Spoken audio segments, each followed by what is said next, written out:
Assalamualaikum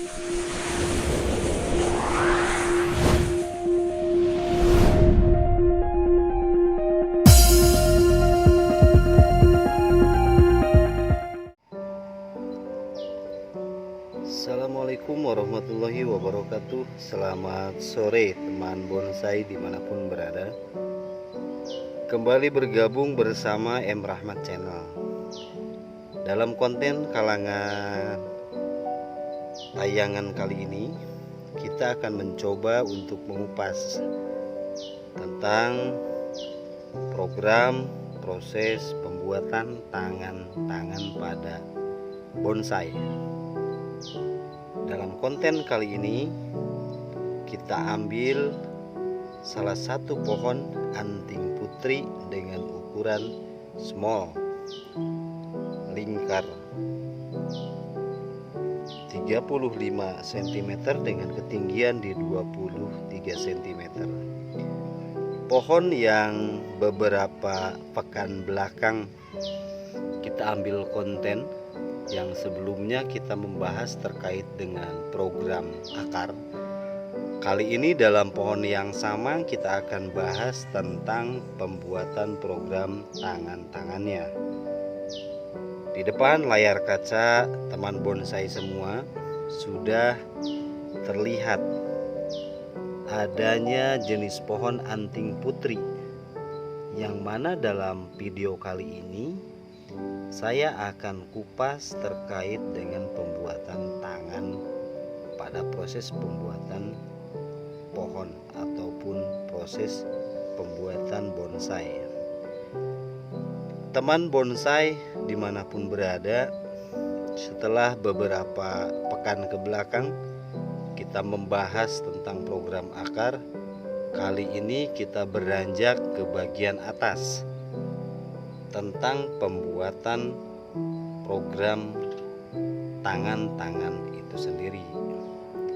Dapat disaksikan teman bonsai, dalam proses pembuatan tangan bonsai itu sendiri tentunya memiliki kriteria yang memang harus diperhatikan.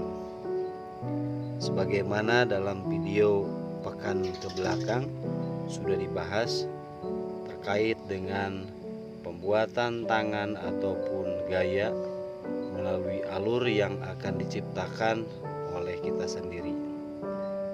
Di hadapan layar kawan-kawan bonsai di sini sudah nampak proses pohon anting putri dalam konteks pembuatan bonsai. Tangan pertama merupakan tangan yang dimana tangan tersebut itu merupakan bagian awal. Di sini kita lihat jauh lebih dekat, kawan bonsai, ini sudah ada pecahan tangan kedua dalam proses pengelosan. Tampak bekas potongan dengan polesan kambium warna oranye. Nah, ini merupakan tangan pertama di mana sudah kita lakukan pecahan menjadi dua tangan. Oleh karena itu dalam proses pengelosan kali ini akan membuat bagian dari tangan pecahan kedua. Di tangan kedua bagian kiri dari pohon itu sendiri, ini juga sedang dilakukan pengelosan yang mana sudah memiliki pecahan untuk menjadi tangan kedua. Tangan ketiga merupakan tangan bagian dari katup belakang, ini pun sama sudah memiliki beberapa pecahan untuk menjadi tangan kedua. Perlu diperhatikan oleh teman bonsai bahwa dalam proses pembuatan tangan tentunya itu merupakan salah satu kriteria di mana pohon tersebut akan terlihat ideal ataupun enak dipandang. Oleh karena itu teman bonsai harus mengetahui di mana pohon tersebut harus ditampakkan bagian muka atau bagian depan, sedangkan bagian belakang tentunya beberapa tahapan yang memang relatif untuk dipantaskan. Di bagian atas itu merupakan bagian terakhir untuk pembentukan mahkota. Ini dapat dilihat beberapa ruang yang nantinya akan mengisi. Dan satu hal yang mesti kawan bonsai ingat, jangan terlalu membuat banyak tangan, dimana hal itu dalam proses pertumbuhan akan menjadi satu kendala. Kenapa demikian kawan? Karena setiap waktu pohon itu tumbuh, seiring waktu juga tangan tersebut akan membesar, sehingga akan menutupi bagian ruang yang memang harus diciptakan ada ruang-ruang itu sendiri. Jangan sampai tangan bonsai, tangan pohon itu sendiri sudah kita ciptakan, kita tumbuhkan, tapi ternyata tidak terpakai karena lebih cenderung terlalu rapat. Besaran pertumbuhan pohon pun itu akan mempengaruhi kerapatan dari tangan ke satu, tangan kedua, tangan ketiga, dan seterusnya. Itu akan membuat pohon tersebut terlihat menutupi bagian-bagian sehingga tidak akan ada ruang atau dimensi untuk pertumbuhan selanjutnya. Oleh karena itu, kawan bonsai, beberapa tangan untuk diciptakan tentunya tidak terlalu dekat dengan antara tangan pertama, tangan kedua, dan selanjutnya, sehingga kita bisa dapat mengira-ngira ataupun kita dapat membuat sketch secara desain dalam imajinasi teman-teman. Dalam proses pertumbuhan pohon pun akan cenderung lebih terkonsep. Ini merupakan pohon anting putri yang kita program. Dapat dilihat kalau dari atas ini cenderung lebih kelihatan jarang. Memang sengaja kita ciptakan seperti ini kawan. Supaya apa? Tunas yang baru yang akan muncul itu lebih enak untuk diarahkan pertumbuhannya, sehingga tidak akan terjadi pertumbuhan antara tangan yang satu dengan tangan yang lain itu akan tumpang tindih.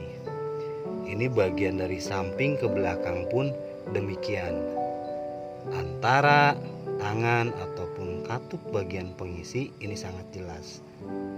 Kawan-kawan perlu diingat, dasar dari pembentukan tangan tentunya harus seirama dengan pondasi pohon itu sendiri. Alur gerak pohon itu menentukan mana tangan pertama yang akan kita buat dan mana tangan selanjutnya yang akan kita ciptakan. Oleh karena itu, kawan jangan memaksakan. Kalau misalkan alur gerak pohon itu meliuk, tentunya harus ada tangan pertama yang dijadikan tangan tunggal atau tangan pertama harus jauh lebih besar. Kecuali kawan akan membuat sebagai aksen yang tentunya dalam proses pertumbuhan itu hanya bagian pengisi ruang, sehingga tidak terlalu panjang dalam proses perantingan pembuatan tangan itu sendiri. Hal lain yang harus diingat oleh kawan-kawan, proses pembuatan tangan pada bonsai harus disesuaikan dengan batang bonsai itu sendiri. Harus ideal. Jadi kalau misalkan besaran pohon small, tentunya tangannya pun harus bisa ideal, harus sesuai. Jangan sampai tangan yang akan kita buat itu lebih besar dari batangnya, sehingga dalam konsep pembuatan pohon itu pun tidak sesuai dengan hukum yang ada di alam. Oleh karena itu, kalau misalkan kawan untuk membuat tangan bonsai belum ideal secara besaran, jangan terlalu cepat untuk dipotong. Tunggu sampai tangan itu ideal pembesarannya, sehingga kawan-kawan baru bisalah untuk memotong. Selanjutnya yang perlu diingat kawan, dalam proses pemotongan tentunya harus bisa memilih bagian mana yang harus kita potong, sejauh mana yang harus kita potong. Tentunya memperhatikan mata tunas kawan, karena kalau kita asal potong proses pertumbuhan tunas itu akan susah, ataupun bisa jadi tapi lambat sekali. Oleh karena itu, bagian titik tunas itu harus disesuaikan seperti ini. Ini di tangan kedua, kawan. Mata tunasnya pas. Pemotongan itu sebelum mata tunas sehingga cepat muncul tunas baru. Bagian dari ini pun sama. Ini belum muncul tunasnya, tapi sudah kelihatan ada mata tunas di sekitaran sini, baru kita potong.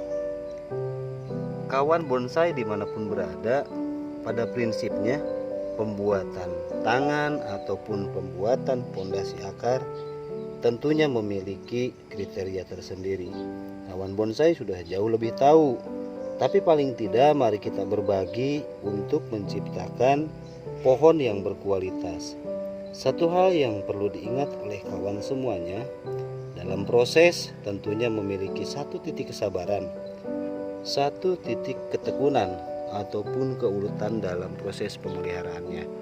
Oleh karena itu, jangan terkesan untuk memiliki pohon prosesnya dipercepat ataupun tidak sabar dari secara waktu, karena akan mempengaruhi kualitas pohon itu sendiri. Biarkan proses pertumbuhan itu alami.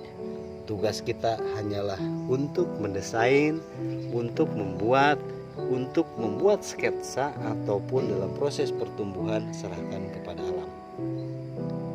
Bagian dari pertumbuhan tentunya itu berpengaruh pada proses pemupukan. Oleh karena itu, teman-teman harus pandai-pandai mempelajari ataupun mengetahui media untuk kesuburannya, sehingga dalam proses pertumbuhan itu akan cepat. Dapat dilihat ini pondasinya sangat oke. Bagian pondasinya sangat bagus. Pohon ini merupakan pohon dengan ukuran small. Kawan, dapat dilihat juga ini bagian dari posisi si pohon itu sendiri. Ini akan jauh lebih enak manakala letak pohon ini sudah berada di pot. Kalau masih berada di dalam ground akan cenderung terlihat seperti biasa-biasa saja. Karena apa? Wadah ground jauh lebih besar dengan ukuran pohon itu, sehingga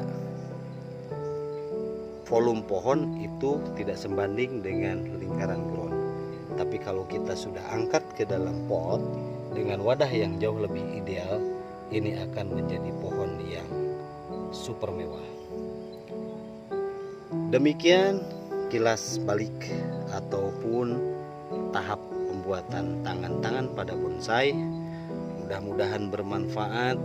Mari kita berbagi pengalaman, berbagi ilmu. Tidak menutup kemungkinan pengetahuan teman bonsai jauh lebih tahu tentang proses pembuatan bonsai. Video ini kami ciptakan semata-mata dalam proses pembelajaran, khususnya buat saya pribadi, pada umumnya buat teman-teman bonsai pemula se-Nusantara. Satu yang paling penting, jadikanlah karya kita menjadi karya nyata, tetap di dalam konsisten, ulet dalam menciptakan pohon-pohon berkualitas. Jangan mudah ingin memiliki pohon jadi, tapi mengindahkan sebuah proses. Karena suatu proses, yakinlah tidak akan pernah mengkhianati hasil. Demikian yang dapat disampaikan, kurang lebih mohon maaf. Salam satu hobi, salam karya nyata, salam sehat dan selalu berbahagia. Assalamualaikum warahmatullahi wabarakatuh. Salam Anting Putri Lover se-Nusantara.